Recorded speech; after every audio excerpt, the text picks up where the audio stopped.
नमस्कार, जय हिंद प्यारे दोस्तों। स्वागत है आप सभी का आपके अपने YouTube channel BS online study में। दोस्तों, मैं रणविजय कुमार शाश्वत आप सभी का आपके अपने यूट्यूब चैनल में बहुत बहुत स्वागत करता हूं। हम लोगों ने इसके पिछली वीडियो में बाल विकास से संबंधित सामाजिक विकास के सिद्धांत के विषय में अध्ययन किया। तो अब हम देखेंगे अल्बर्ट बंडूरा का सामाजिक अधिगम का सिद्धांत क्या है, इसे प्रभावित करने वाले कारक कौन कौन से हैं और इसके तत्व क्या हैं। तो आइए देर न करते हुए वीडियो को शुरू करते। अल्बर्ट बंडूरा का सामाजिक अधिगम का सिद्धांत। अल्बर्ट बंडूरा इस सिद्धांत को अवलोकनात्मक अधिगम या प्रेक्षणात्मक अधिगम का सिद्धांत भी कहा जाता है। यह सिद्धांत हमें यह बताता है कि किस तरह से हम सामाजिक व्यवहारों को सीखते हैं। इस सिद्धांत के अनुसार पहले आदर्श व्यक्ति के व्यवहारों का प्रत्यक्षीकरण किया जाता है या अवलोकन।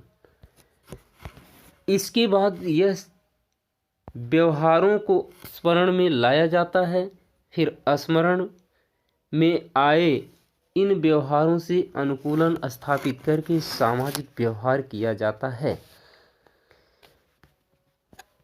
जब हमारे अर्थात बालक द्वारा किए गए व्यवहारों की प्रशंसा होती है तो यह व्यवहार हमारे लिए पुनर्बलन का काम करता है और हम बार बार इन्हीं व्यवहारों को दोहराने लगते हैं। इस तरह हमारा समाजीकरण होने लगता है।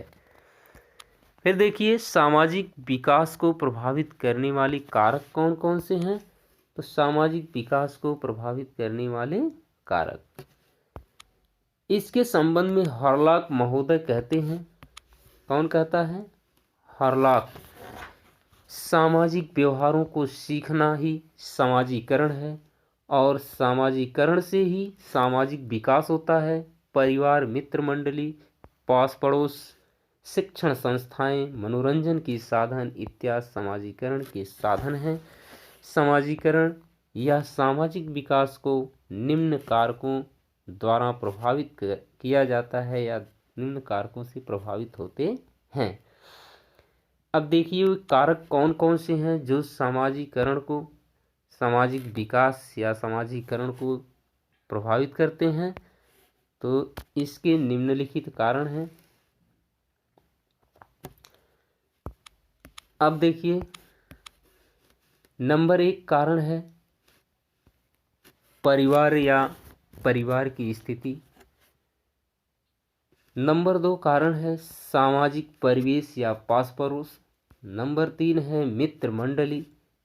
चौथा नंबर है विद्यालय। पांचवा नंबर है अध्यापक का व्यवहार। छठवें स्थान पर है वंशानुक्रम और सातवें स्थान पर है शारीरिक, मानसिक और संवेगात्मक विकास। अब हम देखेंगे कि सामाजिक विकास में योगदान करने वाले तत्व कौन कौन से हैं। तो सामाजिक विकास में योगदान देने वाले तत्व देखिए, नंबर 1 है पालन पोषण। नंबर 2 सहानुभूति। नंबर 3 अनुकरण, सामाजिक शिक्षण, आत्मीयकरण, सहकारिता, दंड और पुरस्कार। यह दंड और पुरस्कार सबसे बड़ा योगदान है।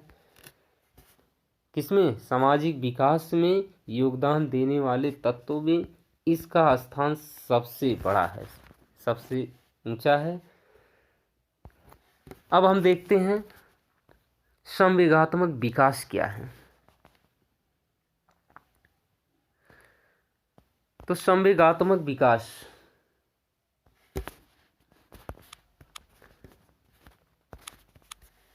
उत्तेजनात्मक दशा ही संवेग कहलाता है। कौन सी दशा? उत्तेजनात्मक दशा ही संवेग कहलाती है। वुडवर्थ महोदय कहते हैं, संवेग व्यक्ति के गति में अथवा आवेग में आने की स्थिति है। और दूसरे शब्दों में हम यह भी कह सकते हैं कि जब काम, क्रोध, प्रेम, घृणा जैसे भाव वेग या गति से बाहर निकलते हैं तो इसी को हम संवेग कहते हैं। अब देखिए संवेग की विशेषताएं क्या हैं। तो संवेग की निम्नलिखित विशेषताएं हैं। नंबर 1 विशेषता इसकी जो बहुत ही इम्पोर्टेंट विशेषता है वह है इनके व्यक्त होने से, अर्थात संवेग के व्यक्त होने से शारीरिक परिवर्तन होता है। जैसे गुस्से से शरीर का कांपना, क्या होना, गुस्से से शरीर का कांपना। नंबर 2 है इनसे विचार प्रक्रिया का लोप हो जाता है, जैसे क्रोध की स्थिति।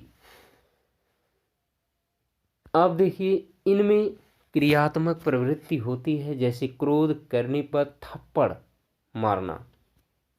कभी कभी आप देखते हैं कि जब बालक बहुत ही आक्रोश में आ जाता है, क्रोधित हो जाता है, तो वो नहीं देखता है कि कौन है, हमसे बड़े हैं छोटे हैं। ऐसी स्थिति में वह अपने क्रोध को जब कंट्रोल नहीं करता है तो सामने वाले व्यक्ति पर थप्पड़ मार देता है। इसी तरह इनमें सुख दुख का भाव भी होता है। किसमें? संवेगों में सुख और दुख का भाव होता है। जिस प्रकार की परिस्थितियां होती हैं ऐसे विचार, ऐसे संवेग बालक के या व्यक्ति के अंदर से व्यक्त होते हैं। ये अस्थिर होते हैं। कौन? संवेग स्थिर नहीं होता है, वह परिस्थितियों पर निर्भर करता है कि किस प्रकार की परिस्थितियां हैं। उसी प्रकार की परिस्थितियों को देखते हुए बालक में गुस्से आना, क्रोध आना, कंपकंपी शरीर में होना इत्यादि सारे भाव जागृत होते हैं। इनका स्थानांतरण होता है, जैसे पत्नी द्वारा पति के प्रति किए गए गुस्से को बच्चे पर उतारना। संवेग मूल प्रवृत्तियों पर आधारित होते हैं, जैसे संतान की कामना मूल प्रवृत्ति है। अब देखिए जब बालक अर्थात मनुष्य व्यक्ति के अंदर मूल प्रवृत्तियां, जैसे संतान की मनोकामना, ये जो संतान उत्पत्ति की कामना होती है, यह व्यक्ति में मूल प्रवृत्ति के रूप में पाई जाती है। इसी वात्सल्य का संवेग निकलता है। कैसा? वात्सल्य माने बच्चों के प्रति जो प्रेम होता है, ऐसा संवेग निकलता है। संवेग प्राकृतिक होते हैं। अब बताइए संवेग कैसा होता है? प्राकृतिक होता है। संवेग को हम खरीद नहीं सकते हैं, उसका मोल भाव नहीं कर सकते हैं। यह प्राकृतिक है। यह मानव के अंदर पहले से स्थिर है, विराजमान है। वह परिस्थितियों के अनुसार अपने हाव भाव प्रकट करने लगते हैं। जैसे क्रोध करना, विकसित भी होते हैं। जैसे प्रेम, प्रेम कहकर नहीं किया जाता, वे मन के अंदर से एक ऐसी भावना है जो जागृत होती है, यह है प्रेम। संवेग धनात्मक हो सकते हैं, जैसे प्रेम, ऋणात्मक भी हो सकते हैं, जैसे क्रोध। अब देखिए विभिन्न अवस्थाओं में संवेगात्मक विकास क्या है?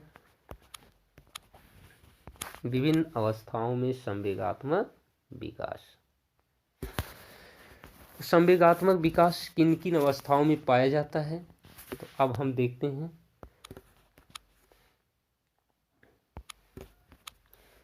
शैशवा अवस्था में 2 वर्षों तक लगभग सभी संवेगों का विकास हो जाता है। इस अवस्था में, शैशवा अवस्था में, जब बालक शैशवा अवस्था में होता है तो शैशवा अवस्था की 2 वर्षों तक, माने शैशवा अवस्था की अवधि कितनी है? 2 वर्ष है। उन्हीं 2 वर्षों में बालक के सभी संवेगों का विकास हो जाता है। शुरुआती दौर में क्रोध, घृणा, दुख जैसे संवेगों का ही विकास होता है। शैशवा अवस्था में मूल संवेग आत्म प्रेम ही होता है। इस अवस्था में संवेग उग्र रूप में व्यक्त होते हैं। नंबर 2, पूर्व बाल्यावस्था। कौन सी अवस्था? पूर्व बाल्यावस्था। पूर्व बाल्यावस्था की अवधि क्या है? 0 से 4 वर्ष। इस अवस्था में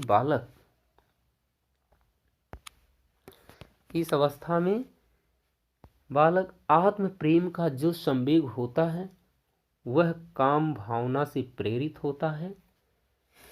इसे आत्म प्रेम को क्या कहते हैं? नार्सिज्म कहते हैं। नार्सिज्म कहते हैं। फ्रायड महोदय ने क्या कहा है इसके विषय में? फ्रायड ने बताया है कि काम की भावना के चलते ही इस अवस्था में बालक अपनी माता से अधिक लगाव रखता है, पिता विरोधी होता है। इसी को ओडियस की ग्रंथि कहा जाता है। कौन सी ग्रंथि? ओडियस की ग्रंथि।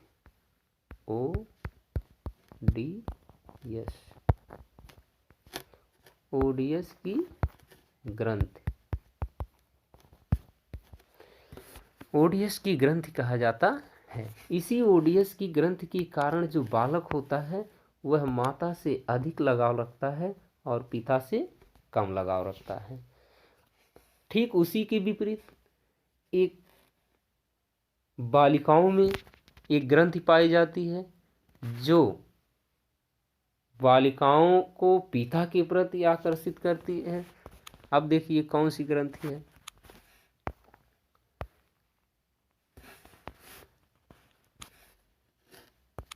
बालिकाएं माता से लगाव रखती हैं, बालिकाएं पिता से लगाव रखती हैं, माता का विरोध करती हैं।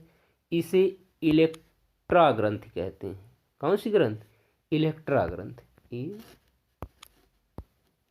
इलेक्ट्रा, यही ग्रंथि है। बालक जो होता है ओडियस ग्रंथि के कारण माता से लगाव रखता है और जो बालिकाएं होती हैं इलेक्ट्रा ग्रंथि के कारण पिता से लगाव रखती हैं। बालक पिता विरोधी होता है और बालिकाएं माता विरोधी होती हैं। तो दोस्तों आगे देखिए, तीसरी पॉइंट है। तीसरी पॉइंट क्या है? बाल्यावस्था को कोल और ब्रुश ने, कौन? कोल और ब्रुश, ये दो मनोवैज्ञानिक हैं। इन दोनों मनोवैज्ञानिकों ने बाल्यावस्था की परिभाषित किया है। क्या परिभाषाएं दी हैं? कहा है संवेगात्मक विकास का आदर्श काल कहा जाता है। इसको बाल्यावस्था को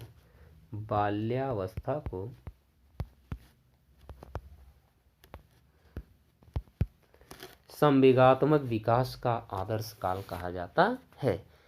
इस अवस्था में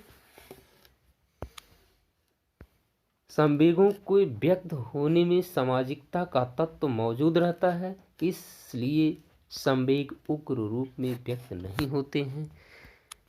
आगे देखिए, किशोरावस्था में संवेगात्मक उग्रता की स्थिति होती है। इसलिए स्टैनले हॉल ने क्या कहा है? स्टैनले हॉल ने यही कहा कि किशोरावस्था संघर्ष, तनाव व तूफान काल की अवस्था है। स्टैनले हॉल ने क्या कहा है? किशोरावस्था के विषय में स्टैनले हॉल ने कहा कि किशोरावस्था संघर्ष, तनाव व तूफान की अवस्था है।